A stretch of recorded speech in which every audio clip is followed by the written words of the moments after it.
판결문 읽어주는 남자 KBS 법조팀 백인성 법조 전문기자 나왔습니다. 안녕하십니까? 자, 먼저 이번 주 주요 재판 정리부터 해야 될 것 같아요. 눈에 띄는 게 어떤 게 있었죠? 네, 화요일인 4일에는 최강욱 열린민주당 대표가 공직선거법 위반 혐의 결심 공판이 있었습니다. 네. 벌금 300만 원이 구형되었는데요.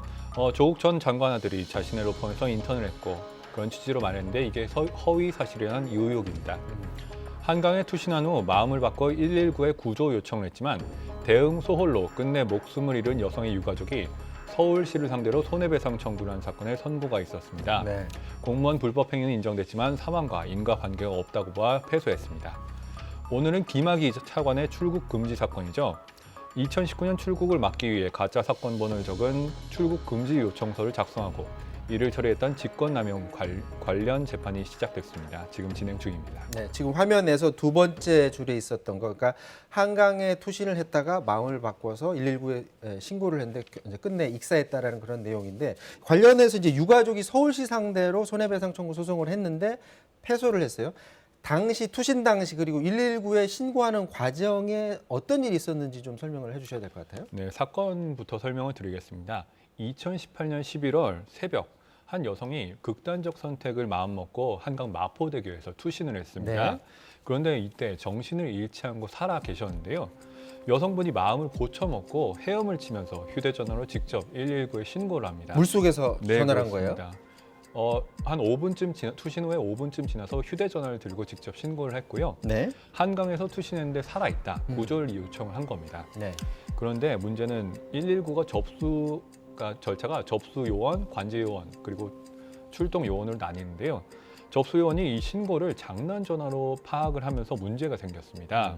목소리만으로 신고를 장난으로 봐서는 안 되는데 다리에서 뛰어내릴 거냐, 뛰어내린 거냐, 아니면 뛰어내렸는데 어떻게 말을 그렇게 잘하느냐 이런 식으로 신고 내용을 의심을 했고요. 확인을 자꾸 했군요. 그렇습니다. 장난 전화인 줄 알았던 거죠. 투신 시간이라든지 정확한 투신 위치라는 그런 구조 활동에 필요한 정보를 파악을 못했고요. 또 물에 빠졌을 때 요령을 전달한다기보다 한강에서 수영하면서 전환한다니 대단하다 이렇게 비아냥에 가까운 그런 얘기를 했습니다. 또 정보를 전달받은 관제 요원도 출동한 대원들이 신고 내용이라든지 위치를 요청했지만 그걸 접수 요원한테 확인을 하지 않았고 오히려 여성이 말이 어눌하고 상태가 안 좋았다. 이런 식으로 마치 허위 신고로 오인할 가능성이 있는 인식을 심어줬습니다. 네. 자, 그러면 당시에 119와의 통화 내용을 저희가 가지고 있는데 잠깐 듣고서 한번 오도록 하겠습니다. 한강인데 말을 잘하시네요. 지금 거기에서 수영하시면서 통화하는 거예요? 자, 지금 저 상황이 아까 백 기자도 얘기를 했지만 지금 의심을 한 듯한 네. 119에서 접수받는 사람이 약간 의심을 한 듯한 그런 행동으로 보셨던 거고 그런데 그렇게 해서 출동을 했어요. 네. 출동을 했는데 출동한 소방대원이 다시 전화를 걸었나 봐요. 그건 또 왜 전화를 거는 거죠? 네. 보통 전화번호가 뜨기 때문에 이게 바로 출동 대원들한테 전달했고 네. 위치 추적을 위해서 소방대원이 전화를 건 겁니다. 네. 그런데 보시다시피 이 1시 32분부터 34분까지 1분 반 정도 시간이 걸렸는데 네. 이게 더 이상 여성이 응답하지 않아서 종료가 됐어요.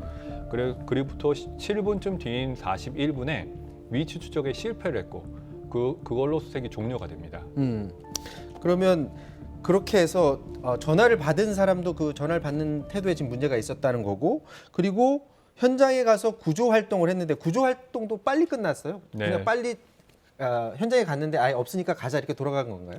이게 현장에서 익사 가능성을 염두에 두고 수색 범위를 넓힐지 말지를 결정해야 되는데 네. 그 시점에서 그냥 수색을 끝내버린 겁니다. 그래서 얼마나 빨리 끝낸 거죠? 딱 11분 만에 수색이 종료가 됐습니다. 결국 서울시가 이 감사를 해서 징계 요청을 했는데 이게 징계가 실제로 이루어졌는지도 불분명한 상황입니다. 자, 재판부의 이제 결정이 중요합니다. 재판부가 결국 이제 소송을 건축해서 이제 패소를 했는데 구호 조치가 미흡했다라는 건 인정한다. 그런데 배상 책임은 없다라고 결정을 했어요. 아니 문제는 저 인과관계를 인정할 수 없다라는 겁니까? 어떻습니까?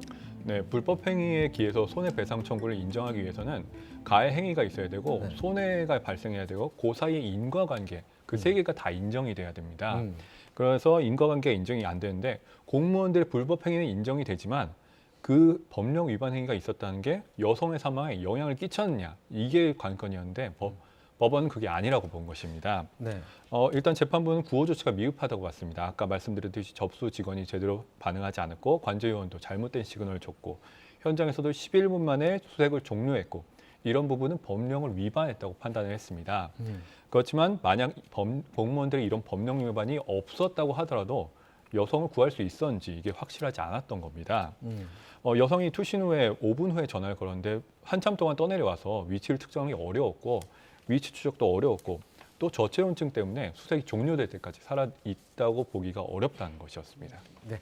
자, 사건 하나만 더 들여다보도록 하겠습니다. 이제 엘리베이터를 뭐 대부분 아파트에 사시는 분들은 탄 다음에 이렇게 바로 닫힘 버튼을 누르게 되는데 닫힘 버튼을 탄 사람이 먼저 눌렀는데 그 들어오는 과정에서 또 다른 사람이 다쳤나 봐요. 그래서 그 관련해서 항소심에서 벌금형이 내려졌다요? 네, 그렇습니다. 2019년 5월에 한 상가 엘리베이터가 1층으로 내려왔는데 한 여성분이 타 있던 분이 급했는지 지하 1층으로 가기 위해서 엘리베이터 문이 열리자마자 닫힘 버튼을 누른 겁니다. 네. 당시 엘리베이터 앞에는 이를 타려고 기다리던 사람들이 줄 서 있었는데 엘리베이터에서 사람이 내리고 타는 순간 닫힌 바로 버튼. 닫아버린 거예요? 네. 그러니까 타려던 할머니가 양옆에 문에 부딪혀서 넘어졌고 뇌진탕 판정을 받은 겁니다. 여성은 당연히 버튼을 누른 여성은 과실치상, 상해를 입힌 혐의로 재판에 넘겨졌고요. 법원이 이 여성이 정상적인 주의 의무를 해태했다. 사회생활에서 요구한 주의 의무를 위반한 것이라서 과실치상 혐의에 문제가 없다고 판단했고 벌금 100만 원이 선고가 됐습니다. 자, 그거는 그럼 이해가 되는데 예를 들어서 내가 봤을 때 엘리베이터 밖에 아무도 없다고 판단하고 이렇게 닫는 경우가 있잖아요. 근데 다른데 예상치도 않았는데 다른 데서 뛰어와서 들어오는 경우도 간혹 있습니다. 그래서 들어온 사람이 다쳤다. 그럴 경우는 누구 책임입니까? 사실 이게 면책이 됐냐의 관건인데요. 현행법상 그 닫힘 버튼에 관한 규정은 전혀 없습니다. 그렇기 때문에 상식에 따라야 되고 법원이 주의 의무를 규정한 걸 잘 봐야 되는데요. 네. 이 사람이 그러니까 탄 사람이 뭐 밖에 뭐 살펴보면서 이 사람이 어떤 사람이 타려는지 살펴봤고 또 이걸 어떻게 확인했고 자신이 열린 버튼 가까이 있었는지 또 타려는 모습이 그 시간적 열린 버튼을 누를 시간적 여유가 없는 상황에서 갑자기 들어왔는지 이런 것까지 다 합쳐서 봐야 될 것 같고요. 만약 확인했는데도 갑자기 들어와서 열린 버튼을 누를 새가 없이 뛰어들어와서 사고가 당한 경우라면 탑승객 책임을 묻기는 어려울 것 같습니다. 근데 이번 사건 같은 경우에는 그 다친 노인도 같이 벌금형을 받아서 그분은 왜 벌금 받았습니까? 사고 당시 넘어졌던 할머님도 상당히 화가 나셨던 모양입니다. 그 닫힌 버튼을 누른 여성이 놀라서 내렸는데요. 내리자마자 머리채를 잡아당기고 멱살을 잡았다고 합니다. 당연히 싸웠군요. 폭행이었고요. 경찰이 출동해서 폭행 혐의로 입건해서 70만 원 벌금이 나왔습니다. 지금 엘리베이터 타시는 분들 중에 닫힌 버튼을 얼마나 많이 누르시는지 좀 궁금한데 저희들이 그 사진 한 장을 잠깐 준비를 했거든요. 이 온라인 커뮤니티에 올라온 사진인데 열린 버튼보다 닫힌 버튼이 더 심하게 훼손돼 있다. 그만큼 일반 시민들이 닫힌 버튼을 많이 누르고 있다라는 건데 저런 사고를 미연에 예방하기 위해서라도 이제 닫힌 버튼 누를 때 좀 주의를 좀 기울여 줘야 되지 않을까 그런 생각이 들고요. 자, 마지막으로 다음 주에 좀 관심을 가지고 지켜봐야 될 판결이 있다면요? 네, 기일 변경 가능성이 먼저 있다는 점 말씀드리고요. 다음 주 월요일인 5월 10일에는 울산시장 선거 관련 공직선거법 관련 사건이 시작됩니다. 당시 청와대 선거 개입 의혹이 불거지면서 송철호 울산시장을 비롯해 여러 여권 인사들이 재판에 넘겨졌던 사건이고요. 첫 재판입니다. 13일에는 LS그룹 공정거래법 위반 사건이 시작됩니다. 전선 원재료 거래에 통행세를 거두는 업체를 끼워 일감 몰아주기를 했다는 의혹받고 있습니다.